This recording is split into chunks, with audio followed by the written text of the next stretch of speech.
Sur les rives sombres du fleuve Congo, on raconte qu'à la tombée de la nuit, une femme d'une beauté irréelle apparaît aux pêcheurs solitaires. C'est Mami Wata. À moitié immergée, elle peigne ses longs cheveux avec un peigne en or massif. Si tu t'approches, elle plonge sous l'eau, laissant son peigne sur le sable. C'est l'appât. Si tu as le malheur de le ramasser, la nuit suivante, elle s'invitera dans tes rêves. Elle te proposera un pacte, une vie de roi, des montagnes d'or.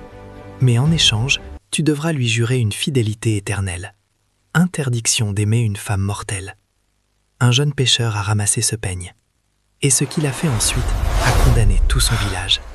La reine de l'eau lui a donné l'or et le pouvoir, mais à une seule condition, ne jamais aimer une autre femme que le fleuve. Un pacte scellé dans le sang et l'écume qu'il s'apprête aujourd'hui à trahir. Du jour au lendemain, ce simple pêcheur est devenu l'homme le plus riche de la région. Des villas, de l'or, du pouvoir. La reine de l'eau tenait sa promesse. Mais l'être humain est faible. Les années passant, la solitude l'a rongé. Oubliant la menace, il est tombé fou amoureux d'une villageoise mortelle et a décidé de l'épouser en secret.